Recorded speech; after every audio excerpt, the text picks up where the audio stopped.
दोस्तों हमारा सपना है कि 2047 आते आते भारत को विकसित भारत बना दिया जाए।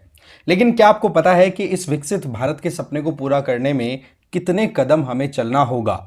देखो, सबसे इंपॉर्टेंट पार्ट आ जाता है मैन्युफैक्चरिंग का। और मैन्युफैक्चरिंग के लिए हमें चाहिए रॉ मटेरियल, और रॉ मटेरियल के लिए हमें थोड़ा ध्यान होना जरूरी है कि हमारे पास में कितना मिनरल डिपॉजिट है और मिनरल से रिच कौन से रीजन्स हैं। तो उनकी जब बात आती है तो हमें हमारे देश के प्लेट्यूज के बारे में, पठारों के बारे में पता होना बहुत ज्यादा जरूरी है। तो ऐसे में सबसे पहली चीज कि प्लेट्यूज एक्चुअल में होते क्या हैं, चलिए समझते हैं। देखो, जो भी आसपास की जमीन है उससे अगर थोड़ी सी हाईली एलिवेटेड, थोड़ा सा ऊंचा उठा हुआ एरिया जिसका टॉप आपको थोड़ा सा फ्लैट दिखाई पड़े, आप मोटा मोटा उसको प्लेट्यू बोल दिया करते हैं। ऐसे में ये जो प्लेट्यूज होते हैं ना, ये बहुत ही एंशियंट स्ट्रक्चर्स हुआ करती हैं और इनके पास में सबसे इंपॉर्टेंट पॉइंट होता है, सबसे इंपॉर्टेंट चीज होती है मिनरल्स की अवेलेबिलिटी। और वो मिनरल्स की प्रेजेंस के चलते यहां से मिनरल एक्सप्लॉइटेशन करके और इंडस्ट्रियलाइजेशन किया जाता है। तो आप देख लो, दुनिया में या फिर भारत में जितना भी हमारा इंडस्ट्रियल एरिया डेवलप हो रखा है उसमें प्लेट्यूज का बहुत ही इंपॉर्टेंट रोल है। वर्ल्ड ओवर अगर देखें तो आपने तिब्बतन प्लेट्यू का नाम सुना होगा, या फिर आपने साउथ अमेरिकन हाईलैंड्स की बात सुनी होगी, या Colorado plateau, Mexican plateau, Anatolia plateau, कई लंबी लिस्ट आ जाती है। लेकिन जब भारत की बात आती है तो हमें थोड़ा और डिटेल में देखना जरूरी होता है, कारण कि हमें पता है कि यूपीएससी प्रीलिम्स में इससे रिलेटेड क्वेश्चंस आते ही रहते हैं। तो इसमें हम जानेंगे कि कितने टाइप के तो हमारे पास में प्लेट्यूज हैं और इंडिया के प्लेट्यूज कौन कौन से और उनकी स्पेसिफिकेशन क्या है। लास्ट तक बने रहिएगा। देखो, आगे बढ़े उससे पहले एक तो मैं आपको बता दूं, एक तो सृजन प्रीलिम्स क्रैश कोर्स 2026 ये लॉन्च हो रहा है भाई 14 तारीख से, 14th ऑफ दिसंबर से। इसमें जो भी 2026 की प्रीलिम्स के लिए प्रिपेयर करना चाहते हैं और उनको प्रॉब्लम आ रही है कि भाई टाइम मैनेजमेंट कैसे किया जाए, कौन कौन से सब्जेक्ट्स को क्या वेटेज देना है, कैसे हमें करंट और स्टैटिक का कॉम्बिनेशन तैयार करना है, तो ये आपके लिए एक रामबाण साबित हो सकता है। ये जो कोर्स है इसमें आपको टाइम मैनेजमेंट भी सिखाया जाएगा, इंफॉर्मेशन ओवरलोड से भी बचाया जाएगा, और साथ ही साथ जो सबसे बड़ा जो कंस्ट्रेंट है यूपीएससी प्रिपरेशन में, दैट इज फाइनेंशियल कंस्ट्रेंट, की फीस बहुत ज्यादा लगती है। उन सारी चीजों को टैकल करने वाला ये इनिशिएटिव है जो कि इंग्लिश और हिंदी दोनों मीडियम्स में है।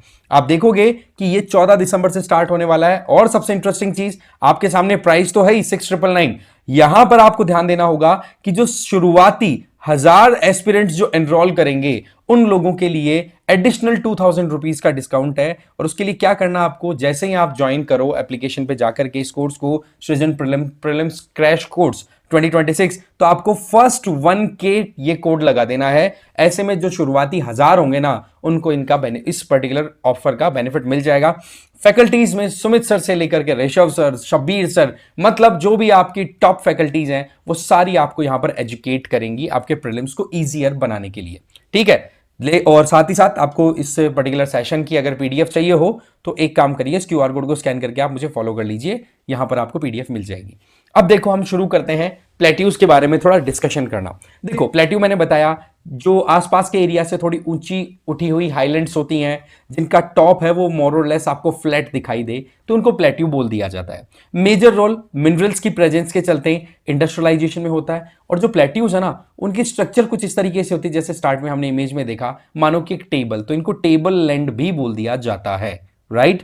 इसके अलावा जो प्लेट्यूज पुराने हो जाते हैं, ओल्डर प्लेट्यूज हो जाते हैं, बहुत ही लंबे समय से, जिनका यूं मानो कि इरोजन हो रहा है या फिर यूं कहे कि बहुत पुराना उनका डिपोजिशन है, तो उनको कई बार शील्ड भी बोल दिया जाता है। ठीक है, तो थोड़ा सा हमें यह ध्यान रखने की जरूरत है। अब देखो, टाइप्स ऑफ माउंटेन, ये प्लेट्यूज की बात करें तो हमें थोड़ा सा समझना होगा टाइप्स कौन कौन से हैं। देखो, एक तो होते हैं इनर माउंटेन, ठीक है, इंटर माउंटेन बोल दो, इनर माउंटेन बोल दो। इसका मतलब सिंपल है कि माउंटेन्स के बीच में लोकेटेड प्लेट्यूज, जैसे कि इधर आपके माउंटेन्स है, इधर बीच में प्लेट्यू रीजन आ गया और इधर माउंटेन्स है, तो ऐसो को इनर माउंटेन प्लेट्यूज बोल दिया जाता है।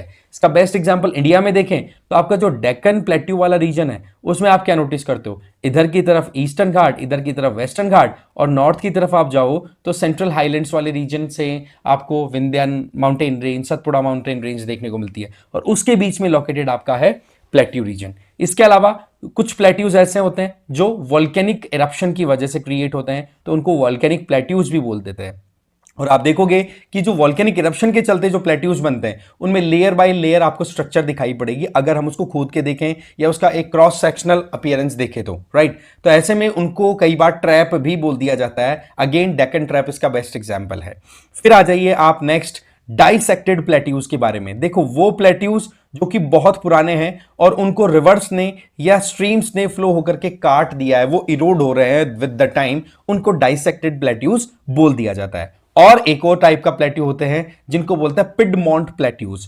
पिडमोंट प्लेट्यूज का मतलब जो माउंटेन हिल्स इनके फीट की तरफ दिखे, मतलब फुट हिल्स की तरफ आपको अगर कोई प्लेट्यू प्रेजेंट दिखे, मानो इधर माउंटेन है और यहां पर प्लेट्यूज डेवलप हो रखे हैं, प्लेट्यू डेवलप हो रखा है, तो ये फुट हिल्स वाले रीजन में डेवलप्ड है ना, तो इसको हम बोल देंगे पिडमोंट माउंटेन, पिडमोंट प्लेट्यू। ठीक है, तो इस तरीके से टाइप्स का आपको थोड़ा ध्यान रखना है। अब देखो हम इंडिया के इंपॉर्टेंट प्लेट्यूज को वन बाय वन देखते हैं। तो सबसे पहला आ गया आपका लद्दाख प्लेट्यू। लद्दाख प्लेट्यू की अगर बात करें तो ये आपका लद्दाख वाले रीजन में लोकेटेड है, गिलगिट बाल्टिस्तान तक इजीली एक्सटेंडेड है और थोड़ा सा अगर देखें तो इंडियन बॉर्डर को क्रॉस करते हुए और फिर ये तिब्बत वाले एरिया में चला जाता है जहां पर तिब्बतन प्लेट्यू स्टार्ट हो जाता है। तो ऐसे में लद्दाख प्लेट्यू जो है ये हमारे देश का अगर हम बात करें तो हाईएस्ट प्लेट्यू है, ये हमें ध्यान रख लेना है। हाईएस्ट भी है और ड्राइएस्ट भी, क्योंकि होता क्या है हमारे यहां पर रेनफॉल आता है आपको पता है साउथ वेस्ट मानसून से ज्यादातर। ठीक, तो होता क्या है कि जो मॉनसूनल रेन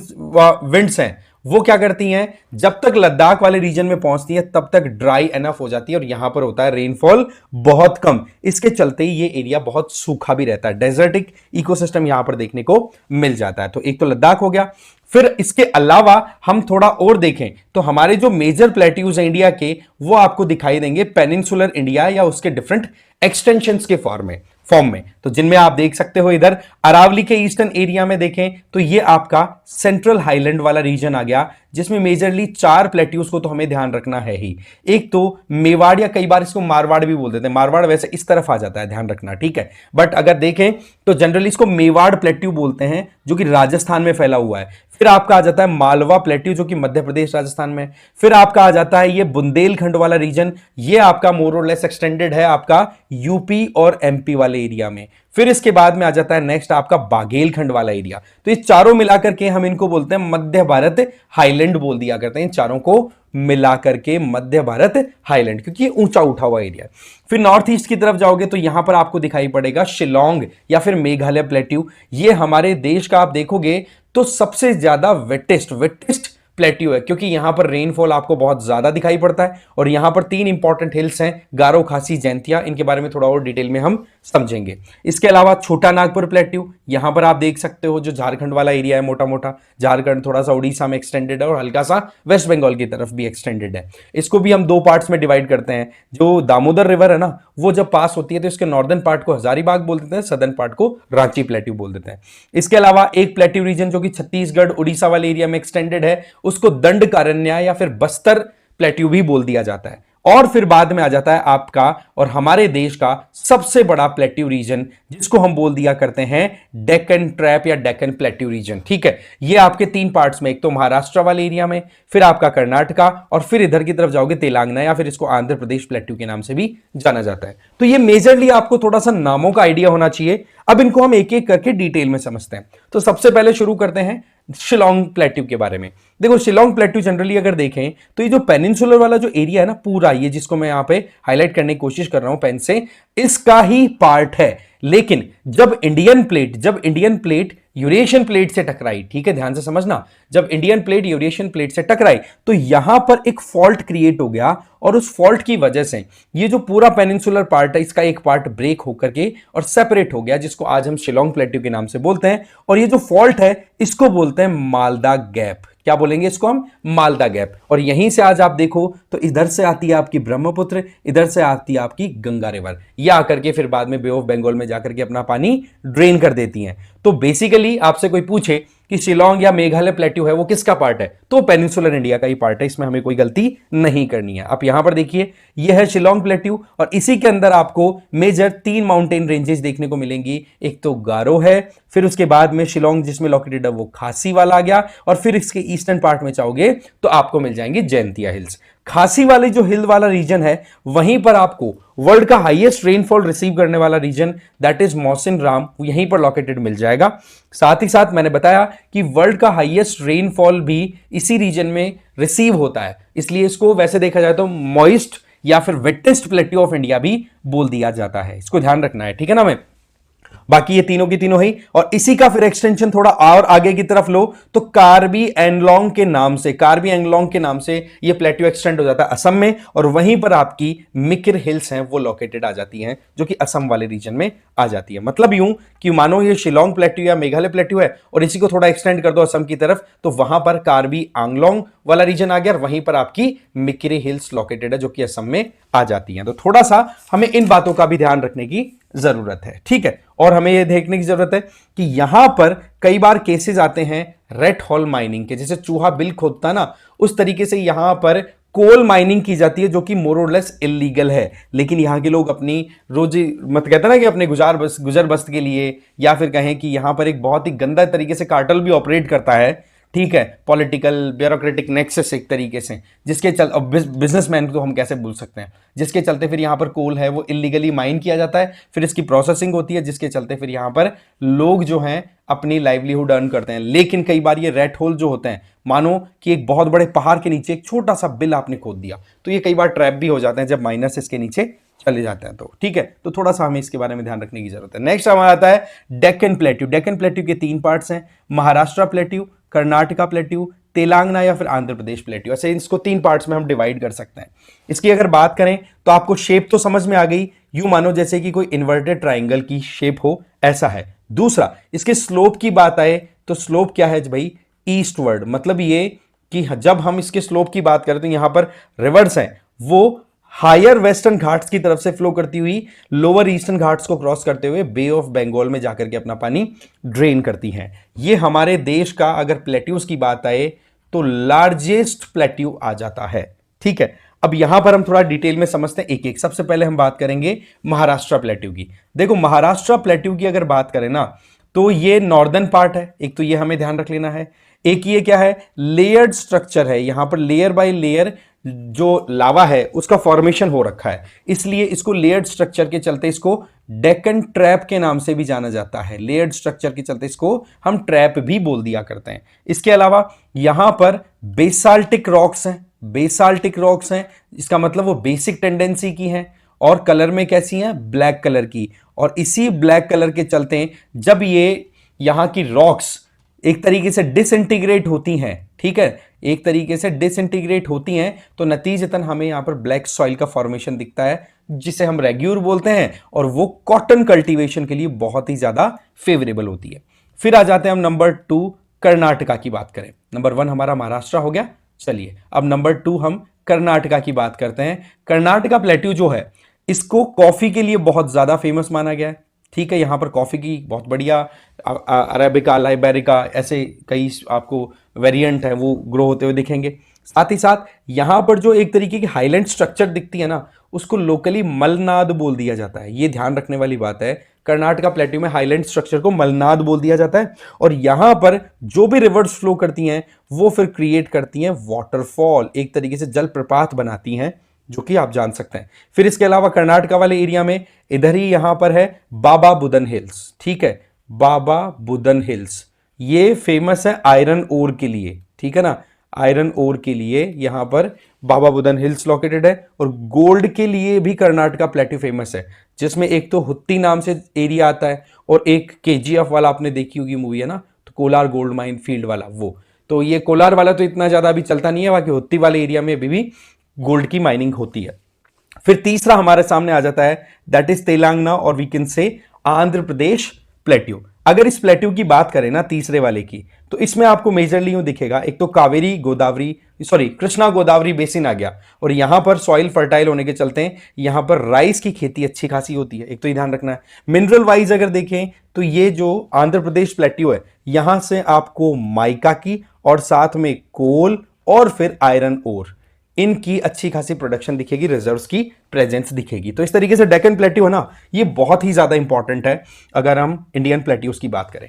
फिर हम थोड़ा सा बात कर लेते हैं सेंट्रल हाईलैंड्स की, जिसमें हमने ऑलरेडी डिवाइड कर दिया कि हाँ भाई एक एरिया है जिसको हम मेवाड़ प्लेट्यू बोल देते हैं, एक बहुत बड़ा एरिया है जिसको हम मालवा प्लेट्यू बोल देते हैं, फिर उसके ईस्ट में आते हैं तो बुंदेलखंड रीजन आ जाता है, बुंदेलखंड प्लेट्यू, और फिर उसके ईस्टर्न पार्ट में आते हैं तो वो आ जाता है बाघेलखंड प्लेट्यू। यहां की अगर बात करें तो यहां पर मेवाड़ प्लेट्यू जो है ना, जो कि केवल और केवल राजस्थान में है, ध्यान से रखना, ठीक है ना, एक एक चीजें हमें याद रख लेनी है। तो मेवाड़ प्लेट्यू आपका मेजरली राजस्थान में है, इधर से आपको बनास जैसी इंपॉर्टेंट रिवर फ्लो होती हुई दिखेंगी, और सिल्वर और जिंक इनकी अच्छी खासी यहां पर आपको दिखेगी ग्रोथ, या फिर कहें कि इनके रिजर्व्स अच्छे खासे प्रेजेंट है। फिर हम बात कर लें मालवा की, तो मालवा देखो राजस्थान और उसके अलावा एमपी, इन दो स्टेट्स में फैला हुआ है।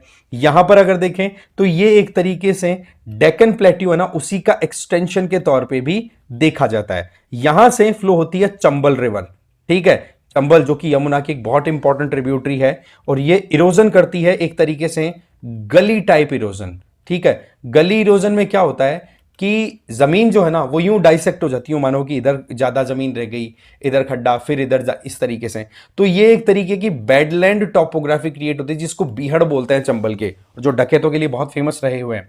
इसके अलावा चंबल आपको पता है घड़ियालों के लिए भी बहुत फेमस है, घड़ियालों के लिए, ठीक है। इस पे बेस्ड कई बार क्वेश्चन भी आता रहता है अगर हम यूपीएससी प्रीलिम्स की बात करें। फिर आ जाता है आपका बुंदेलखंड।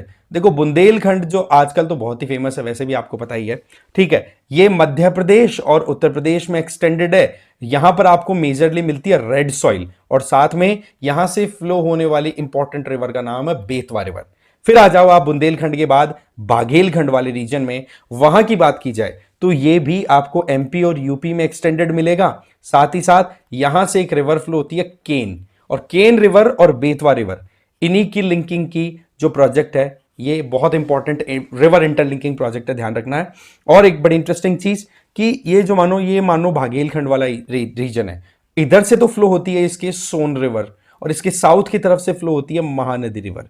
महानदी है वो मोर और लेस यूं फ्लो करके और इधर जाके गिर जाती है बे ऑफ बंगाल में। सोन है वो इधर से नॉर्थ वाइज फ्लो करके और चली जाती है गंगा को ज्वाइन करने के लिए। तो इस तरीके से महानदी और सोन, इनको अगर डिवाइड करने वाले प्लेट्यू की बात है तो आप बाघेलखंड का नाम ले सकते हैं।